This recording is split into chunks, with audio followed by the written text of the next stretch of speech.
Introduce Sekhar Banerjee from Kolkata. Sekhar Banerjee is a bilingual poet.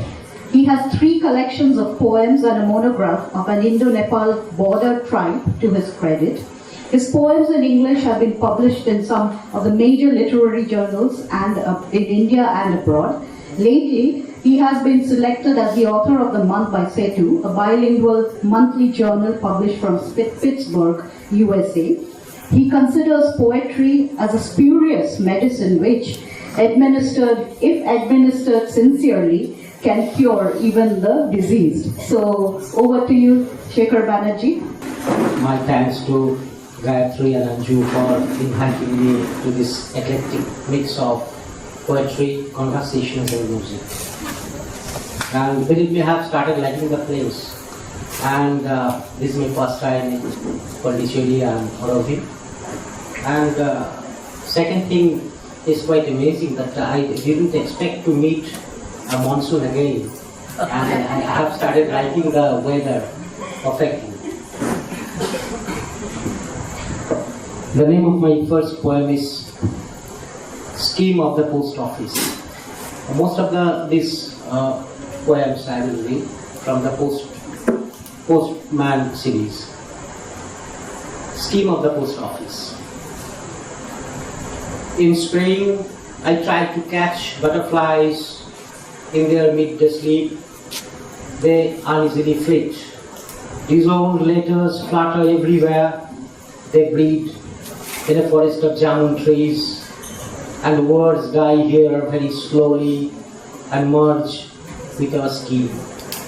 I cannot decipher anything of any message, mail, or an official letter.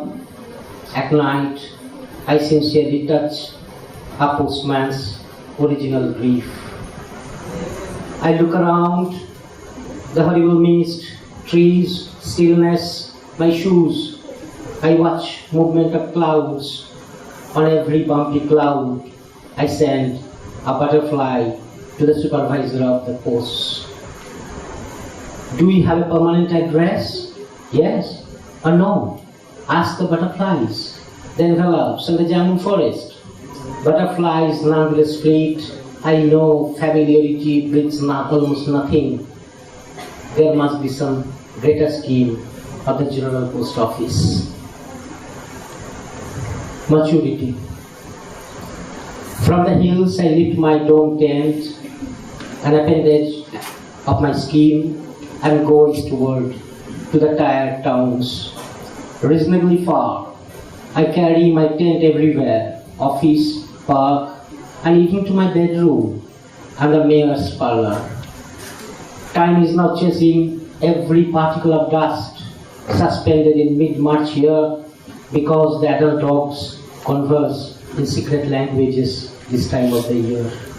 On every tip of grass, there is sadness for being grown and ripened.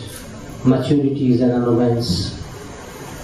Because every rowdy tree is now flowering at last in the healthy hills, I light a fire in memory of my forefathers, the gypsy clerks, and place a red poinsettia leaf on the timetable of March. March Requiem 1. The nastiness of the spring reminds me of the finality of a sewing machine and my missing ribs. Colorful threads and needles fly in the wind.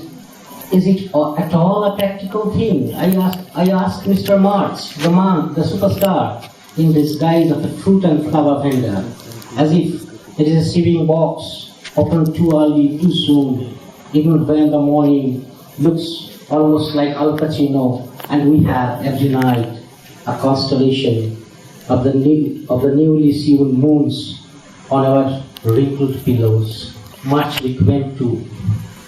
I discovered a meanness in the trees with a coarse layer of spring, and I always been sad in March. On every pedestrian walk, the trees flaunt enough red and yellow cards, as if the last soccer match is finally played between the stoics and the romantics. In every tree, there is a completeness of history. Chestnut retreat. I watched carpenter ants on the chestnut trees in this retreat. They carry provisions from the hail to the chestnut branches in dull mornings.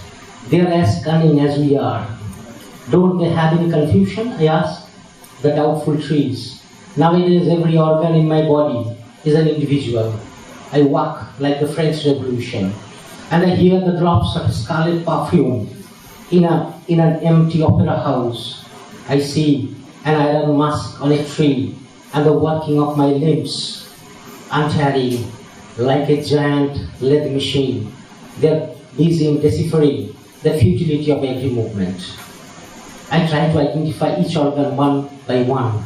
This is my hand, this is my leg, this must be my damaged perception about my face. And this is the piece of kerchief that I used to tie everything with during a dialogue between the headmaster and the mercenaries. And I look for a name and search an icon of my own for this assorted whole. By the time the old cicadas resurrect their dead engines in this chestnut retreat, I walk towards the hungry forest track, the final line, the last one, beyond. This linear acceleration of things without any magic is boring. I breathe deep, thinking of a postman lost in the woods, complaining about the butterflies and an actress. How many addresses will you invent?